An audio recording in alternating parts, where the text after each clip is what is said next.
Hi friends, మన cauliflower fry ఎలా చేసుకోవాలో చూద్దామండి. ఇదిగోండి, ముందుగా వాటర్ని మనం బాగా కొంచెం మరగబెట్టుకోవాలి. మరగబెట్టుకున్నాక అందులో ఒక స్పూన్ పసుపు వేసేసుకొని ఇదిగోండి ఈ కాలీఫ్లవర్ ముందు ఇలా నీట్గా కట్ చేసుకొని క్లీన్ చేసేసుకొని 2-3 సార్లు కడిగేసుకొని అప్పుడు ఈ వేడి నీళ్ళలో పసుపు వేసాం కదా, వేడి నీళ్ళలో వేసుకొని ఒక 5 నిమిషాలు అలా వదిలేద్దాము. మూత పెట్టేసుకుందాం. దీన్ని బాగా ఇలా అంతా కలిసేలా కలిపేసుకొని మూత పెట్టేసి పక్కన పెట్టేసుకుందాం. ఇదిగోండి, ఇప్పుడు మనకి ఆ ఫ్రైకి కావాల్సినవి ఉల్లిపాయలు, పచ్చిమిరకాయలు, కరివేపాకు, అలాగే వెల్లుల్లిపాయలు, ఎండుమిర్చి, ఇదిగోండి తాలింపు దినుసులు కూడా ధనియాలు, జీలకర్ర, పల్లీలు, అలాగే పచ్చిపప్పు, కొద్దిగా 4 బద్దలు అలాగే జీడిపప్పు వేసానండి టేస్ట్ కోసం. ఇదిగోండి కాలీఫ్లవర్ మనం నీళ్ళు వాష్ చేసుకొని మనం పక్కకు తీసేసుకున్నాం ప్లేట్లోకి.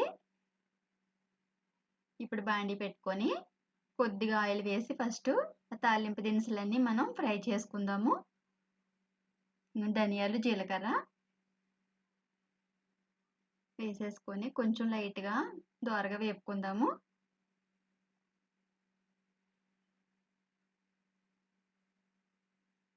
ఇప్పుడు పల్లీలు, వేరుశనగ గుళ్ళు అన్నమాట, ఈ పల్లీలు కూడా వేసుకొని వేపుకుందాము. కొద్దిగా ఎగిని అన్న తర్వాత ఇప్పుడు మనం పచ్చిపప్పు కూడా వేసేసుకొని వేపుకుందాం. ఈ తాలింపు దినుసులన్నీ కూడా ఆ ఫ్రైకి టేస్ట్ కోసం అండి. ఇప్పుడు జీడిపప్పు కూడా వేసేసుకొని మనం వేపేసుకున్నాం. ఇవన్నీ దోరగా వేగాక పక్కకు తీసేసుకుందాము. ఇందులో వేగిని పక్కకు తీసేద్దాం. పక్కకు తీసేసుకొని ఇదిగోండి ఇవన్నీ పక్కకు తీసేసాము. చల్లారనిద్దాము. కొద్దిగా మళ్ళీ ఆయిల్ ఉంది కదా, ఆయిల్ వేసుకొని 2 టేబుల్ స్పూన్లు ఆయిల్ వేసుకున్నాము. వేసుకుని ఇదిగోండి ఇప్పుడు వెల్లుల్లిపాయలు వేసుకుని వేపుదాము.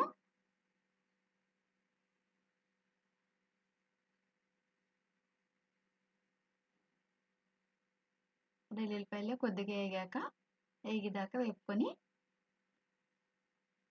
ఇప్పుడు ఎండుమిర్చి కూడా వేసుకొని వేపుదాము. ఇప్పుడు కరివేపాకు, అన్నీ కొంచెం చిటపట్లాడాక ఇప్పుడు ఉల్లిపాయలు, పచ్చిమిరకాయలు కూడా వేసేసుకొని వేపేసుకుందాం. అవన్నీ దోరగా వేగనివ్వాలి.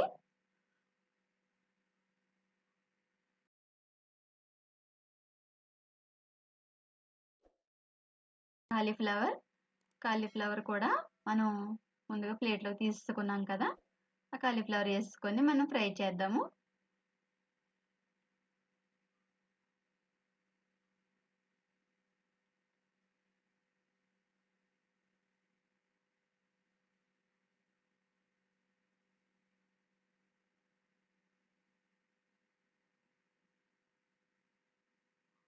ఇలా ఫ్రై చేసుకోవాలండి. 2 నిమిషాలు అలా వదిలేయాలి సిమ్లో పెట్టుకొని.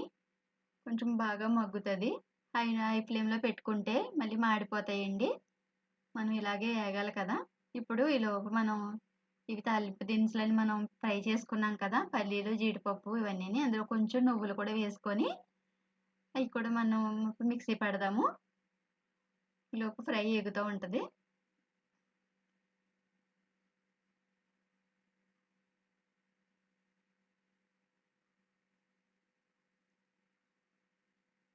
తగినంత సాల్ట్, తగినంత ఉప్పు వేసుకున్నాం కదా,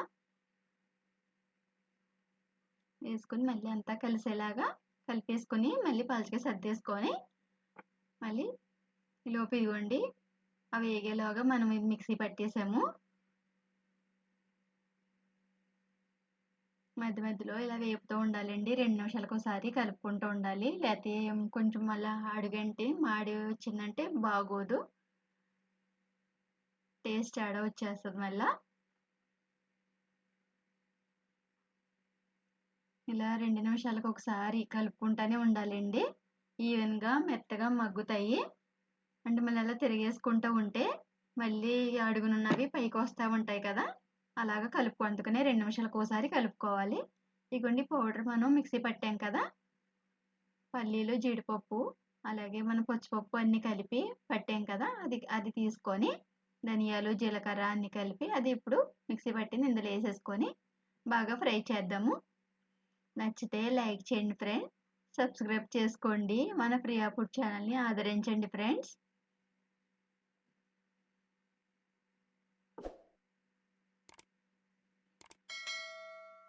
ఇదిగోండి ఇప్పుడు ఒక స్పూను కారం వేసుకొని మళ్ళీ అంతా బాగా కలిసేలాగా అన్నీ కలుపుకుందాం మనం. ఫ్రై రెడీ అయిపోయింది ఫ్రెండ్స్. ఇదిగోండి ఇలా అంతా బాగా పలుచగా సర్దేసుకొని మనం పౌడర్ వేసి కారం వేసాక ఇప్పుడు లైట్గా కొత్తిమీర చల్లేసుకొని మనం కాలీఫ్లవర్ ఫ్రై రెడీ అయ్యిందండి.